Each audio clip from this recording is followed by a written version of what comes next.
You're listening to This Week in Cardiology from theheart.org, Medscape Cardiology. This podcast is intended for healthcare professionals only. Any views expressed are the presenter's own and do not necessarily reflect the views of WebMD or Medscape. You can now access the latest in medical news on your Amazon Alexa-enabled device. Join me, Perry Wilson, every weekday morning for Medscape Medical Minute, where I highlight the top medical stories of the day. To add Medscape Medical Minute to your flash briefing, search for Medscape Medical Minute on Amazon and click Enable. Or open the Amazon Alexa app, go to Skills, search for Medscape Medical Minute, and click Enable. Then say, Alexa, what's the news? Or Alexa, what's my flash briefing? I hope you'll join us. Hi everyone, this is John Mandrola from theheart.org, Medscape Cardiology, and this is This Week in Cardiology for June 3rd, 2022. This week, devices for heart failure, Twitter for science dissemination, HDL, and dubious post-hoc studies. A brief announcement. I think this podcast needs a hashtag. Now, TWIC, TWIC, won't work because there are tons of TWICs out there. We have decided on hashtag TWIC podcast. And this reminds me to remind everyone that free podcasts such as this one benefit from ratings and reviews. So at the end of this podcast, tell us what you like or don't like and give us a rating on whichever podcast app you used. Okay, first topic is heart failure devices. Veteran journalist and nice guy Steve Stiles is covering the ESC heart failure meeting.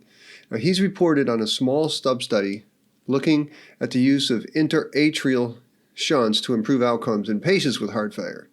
The idea is that left atrial pressure is high in patients with heart failure, and if we could create just the right size hole in the interatrial septum, the left atrium could be unloaded and without overloading the right ventricle. And bioengineering the way it is, surely such a device could be made and implanted, and it's all plausible. Now, before I tell you this story, before I give you my take, I want to set out the tension between innovation and capitalism. For better or worse, most of the Western world of medicine depends on profit motive for innovative designs and drugs. Now, if you're a smart, lucky, hardworking person, you might make a drug or device that helps millions of people. The companies that made ACE inhibitors and pacemakers and stents have made gazillions, and that is good, they deserve it. But the other side of that tension is that not all new things are as clearly beneficial as RAS inhibition, pacers, and stents. This means that consumers of innovation have to be clear-headed about what is innovative and what is flat-of-the-curve, low-value therapy. We have to be careful not to be bamboozled by spin. Okay, now the specifics. At ESC Heart Failure, as part of the premier late-breaking science session, Dr. Julio Nuñez Villoda from the University of Valencia presented a preliminary analysis of 61 patients who were implanted with a type of interatrial shunt. Now, this was an unblinded, non-controlled study and was part of the randomized RELIEVE-HF trial, the roll-in period of that trial. Now, RELIEVE-HF is a company-sponsored 500-patient trial that's comparing an interatrial shunt to standard of care. And the primary endpoints here will be safety and a hierarchical component of death and transplant and LVAD and heart failure hospitalizations and change in quality of life by the KCCQ. And the trial is ongoing. Anyways, this 61 patient sub-study showed that those initially with an LVEF below 40% had a significant improvement in LVEF at 12 months, and the mean gain among those with a baseline EF less than 50% reached 4.6 percentage points, which was statistically significant. And of course, the shunts remained patent through the follow-up. All this is good. There were also some gains in some RV parameters by echo. And you might think, John, okay, this really sounds good. The device seems to be working. This is good data. But here are the problems. Problem number one is the fact that a non-controlled, non-blinded 60-patient series looking at surrogate endpoints gets placed in a late-breaking session in a big meeting. What has come to major medical meetings that such science is presented in the premier sections? And I don't want to pick on ESC heart failure. At the recent ACC sessions, had some dubious studies presented in their premier session. And it's not just nitpicking here. When an organization puts a study in a late-breaking session, they know media will cover it. If it's biased towards an expensive industry product, well, that tempts medical consumers to become jaded, even cynical about science being more about marketing than science. Okay, the second problem. In February, on this podcast, I covered the REDUCE-LAP-HF2 trial. This was a blinded, sham-controlled, multi-center trial of 626 patients with heart failure and an EF less than 40%. One group got an interatrial shunt and the other a sham placebo procedure. The primary endpoint was also a hierarchical composite endpoint, and the study, which was reported in the Lancet, found that there were no differences in the groups in the primary composite endpoint. They used something called the win ratio, and it was basically 1.0. So the baseline knowledge here is that a large trial with a proper sham control found no benefits to one company's shunt. Now another company is doing the RELIEVE-HF trial with another device, and supposedly it makes a slightly smaller hole in the septum. RELIEVE-HF will enroll a slightly different patient population. Now, while maybe there will be a Goldilocks-sized interatrial shunt that will turn this concept around, but a 60-patient run-in study tells us nothing of any value other than it gets media coverage and a premier spot at a big meeting. And then there are the comments from Dr. William Abraham, who said the negative REDUCE-LAP-HF trial and ongoing RELIEVE-HF trial had different trial designs, different trial procedures in different patients. Now guess who Dr. Abraham is? He's now the Chief Medical Officer at V-Wave, the maker of the new interatrial shunt. Finally, I am open-minded to any procedure that provides value to patients with disease. But the way to show value is simple. You do a proper sham-controlled trial and tell us the results. So we just will have to wait for RELIEVE-HF. All right, next topic is Twitter for science communication. The European Heart Journal recently published a randomized controlled trial comparing about 350 published articles that were tweeted out via the ESC Twitter feed versus 350 articles that were not tweeted out. The primary endpoint was citation rate, and they also looked at altmetric score, which is a measure of media and social media engagement. And after about 3 years, articles that were promoted by Twitter had a higher citation rate. The effect size, however, was small at 1.12. This effect was independent of the type of article. Altmetric scores were also higher in the Twitter arm. And these significant results differed from a non-significant RCT published in Circulation in 2015. Of course, my likely explanation of these differences is that 2022 Twitter is a lot more active than 2015 Twitter. Now, comments. Twitter is a double-edged sword. On the one hand, its business model is to enrage and divide people because doing so increases time on its website. Now, this can make parts of Twitter a cesspool of human ugliness, and you should always be aware that the algorithm is coming for you, and thus you should never tweet when you're mad, or you should try and recognize when Twitter is enraging you. But the fact remains that oodles and oodles of doctors and scientists use this site. Well, recently I've been focusing on what I call hashtag good Twitter, in which doctors and scientists share knowledge and opinion, and if you avoid COVID, race, gender, and other hot-button policy debates, there remains a nice space for science discussion and learning. For instance, I'm working on a project that I will someday tell you about, and I've crowdsourced people's opinion about topics like what's a good use of observational data, and what's the most important study in the last half century. These threads have yielded educational gold. And finally, as I told a group of young researchers recently in Denmark, you should absolutely be on Twitter or other forms of social media. When you publish an academic paper, you should also write a blog post or record a YouTube about it, especially if the article that you published is paywalled. Tell us about your findings. Tell us your limitations. Tell us about the process of science. Then, tweet it all out in a thread and engage with reasonable discussion. There is no reason to be anonymous about such important work. To my Danish friends, I say, forget janteloven when it comes to your science. Okay, third topic is HDL surprises. JAMA Cardiology has published an interesting observational study from Emory authors who looked at the association of very high HDL levels in patients with established coronary disease. The emphasis here is that these were patients who already had coronary disease.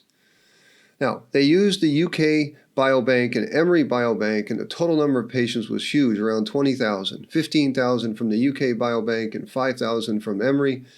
The exposure of this study was HDL greater than 80.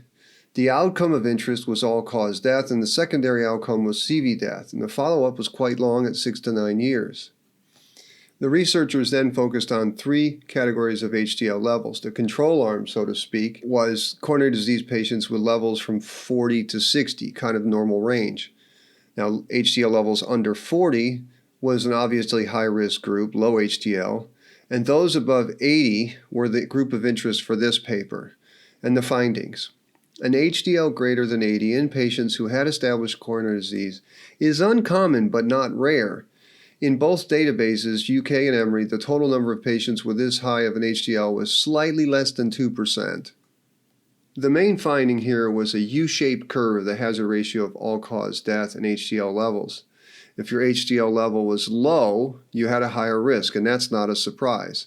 But the main finding was if your HDL was higher than 80, you also had a higher risk of all-cause death, even after adjustments.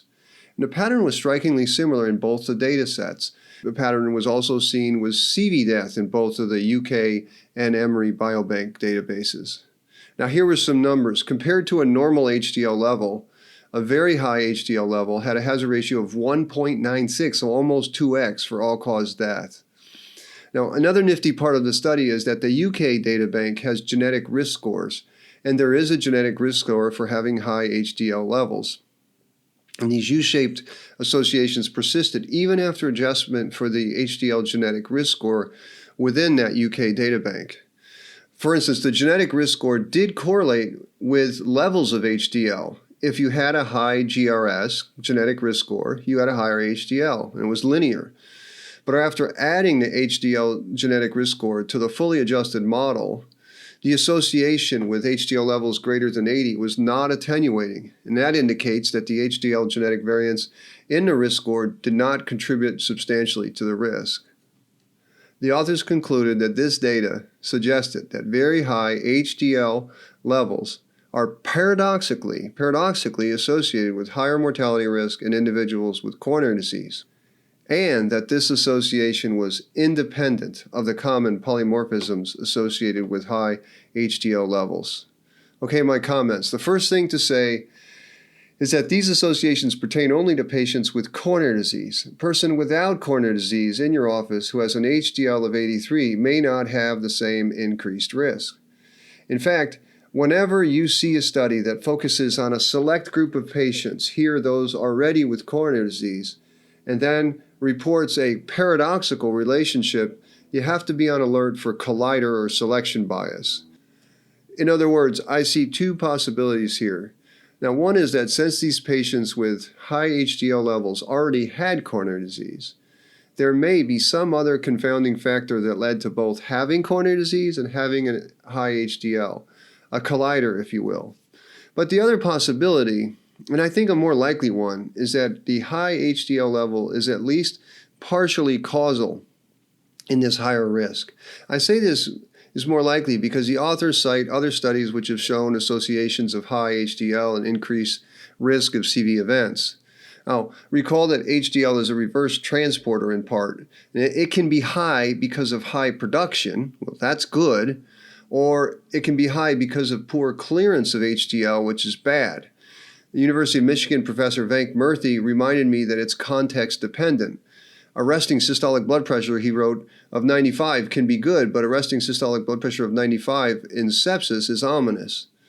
Murthy also sent me a paper from Science, which I'll link to, which found that genetic variants in the HDL-C receptor called scavenger receptor BI, which leads to a loss of function and thus higher HDL levels, and this gene variant is often associated with more coronary disease. That's right, these individuals, and it's also seen in a mice model, have receptors that do not allow HDL to go into the cells. If it doesn't go into the cells, it's higher in the body, but yet they can have a higher risk of coronary disease. Now, the mechanism behind this is not entirely established. Another notable from the paper, I would also note that while this paper used a cutoff of HDL cholesterol of 80, the authors also note that even a level of 60 to 80 led to an increased risk, that U-shaped pattern. Now, this is in patients with coronary disease, of course. Now, I highlight this study because I learned a lot delving into the data and the background. And I think this simple story about HDL being a good cholesterol is overly soft thinking. We've sort of had this concept that high HDLs are protective and 2 times good or 3 times good has to be better, right? Now, if that were true, why would HDL-raising drugs fail to improve cardiovascular outcomes? I guess if most of us were lipid experts, we would know about scavenger receptors and the complex biology surrounding HDL cholesterol. But most of us aren't lipid experts, and this paper reminds us that A, high HDL cholesterol levels, even in patients with coronary disease, are not rare, and B, it reiterates how little we know and how careful we should be labeling surrogate markers or signs as bad or good without context. The complexity, the vast knowledge gaps, is why I love medicine so much. All right, final topic. We have to talk about the novel, first-in-class cardiac myosin activator called Omecamtiv Mecarbil. From here on, I will call it OM. The reason we have to discuss it is sad, and this stuff gets to me. Let's start from the beginning. The drug, which is not yet FDA approved, augments cardiac contractility by selectively binding to cardiac myosin, and it increases the number of force generators, like the myosin heads, that then can bind to the actin filament and initiate a power stroke at the start of systole. Simply said, or in other words, it's a positive inotrope, and you know how these have worked out in chronic heart failure. The answer is not good. The first pivotal trial, called GALACTIC-HF, randomized about 8,500 patients with symptomatic chronic heart failure and an EF less than 35% to the drug, OM, or placebo. And the primary outcome was a typical heart failure primary outcome, a composite of first heart failure event or death from cardiovascular causes. New England Journal of Medicine published a paper in 2021. And well, the trial was technically positive. 37% of patients in the OM group had a primary endpoint versus 39% in the placebo. The hazard ratio or relative risk reduction was only 8%, hazard ratio 0.92, and the confidence intervals went from 0.86, which is a 14% reduction, to 0.99, or a 1% reduction, and the p-values snuck by at 0.03. There were no significant reductions in all-cause death, CV death, or quality of life measures. Now, this is quite remarkable since nearly 20% of both arms had CV deaths, so it wasn't because of low event rates. Now, Chapter 2 of the Omecamtiv Mecarbil story came at the ACC 2022 meeting this spring, where we learned the results of the METEORIC-HF trial. METEORIC was a multi-center trial of 276 patients with HFrEF who randomized to OM versus placebo, and the primary endpoint was a change in peak oxygen consumption, VO2, from baseline to 20 weeks. And this was done on cardiopulmonary exercise stress testing. And there was very little change in either arm over the treatment period, and the between-group differences at 20 weeks actually favored the placebo, and it almost met significance at 0.13. This is an absolutely negative trial, no effect on exercise capacity. So here we have this new drug that's being proposed for FDA approval with no effect on quality of life, no effect on exercise capacity, no reduction of CV death or overall death, and a statistically fragile tiny effect size in an outcomes trial. Now, even Amgen, one of the makers of the drug, bailed on it last year. Quote, "The big biotech walked, passing the rights to the program back to Cytokinetics in November, and it ended a 15-year collaboration, and Cytokinetics still aims to get the drug FDA approved." And I got that from Fierce Biotech news report. Now, what happened this week to make me sad? The European Heart Journal published a sub-study of GALACTIC. Now, for this sub-study, the authors considered two groups: those who had a baseline blood pressure of less than 100, that was about 18% of the total cohort, and those who had baseline systolic blood pressure greater than 100. They then looked at the primary outcome in these two groups. Boom. The primary outcome occurred in 48.5% versus 35.7% of patients with systolic blood pressure less than 100 versus greater than 100, respectively. And then for those with low blood pressure, the relative risk reduction with the drug, the hazard ratio, was statistically significant at 0.81, but for those patients with systolic blood pressure greater than 100, the hazard ratio was only 0.95, and it was not statistically significant. Now, the authors concluded in GALACTIC HF risk reduction of heart failure outcomes with Omecamtiv Mecarbil compared with placebo was large and significant in patients with low blood pressure. Now, my comments is, OMG. My friends, when you see stuff like this, my advice is to go immediately to the paragraph on limitations. Just skip down to limitations. Here are the first three sentences in the author's words. First, they write, it represents a post hoc analysis of the GALACTIC HF randomized trial since no subgroup analysis was pre-specified. No subgroup analysis was pre-specified. Second sentence, the systolic blood pressure categories chosen in our study were arbitrary. Third sentence, furthermore, subgroup analysis may have limited statistical power because of limited sample size and a number of events. I'm so depressed about this. The main trial barely made significance and had a clinically insignificant effect size. A separate RCT found no effect on exercise capacity. So then the authors of GALACTIC come up with an arbitrary blood pressure cutoff, and they do an after-the-fact analysis that finds a positive result. A post hoc analysis means they had seen the results already and did a separate analysis. And then a major journal publishes it. And then you read the disclosures, and two of the authors are industry employees. The reason this depresses me is that it reduces trust. If conflicted authors do dubious analyses that lead to favorable conclusions for the product being tested, and journals then publish it without strong accompanying editorials, then what happens when important studies come along? How do we trust the scientific process? Now, I guess all that we can do is keep our guard up. Ultimately, if we don't prescribe dubious low-value therapies, such as Omecamtiv Mecarbil, CardioMEMS, Watchman, it doesn't matter if the FDA approves these things. But of course, I know it's hard to resist the therapeutic fashion of the day. I get that. But I will keep trying on this podcast to do the critical appraisal that helps sort out what is high value and low value. That's it for this week in cardiology. As always, I'm grateful that you listened. Thank you. And remember, if you like this podcast, give us a rating and review. This helps others find us. Until next week, this is John Mandrola from the Heart.org Medscape Cardiology.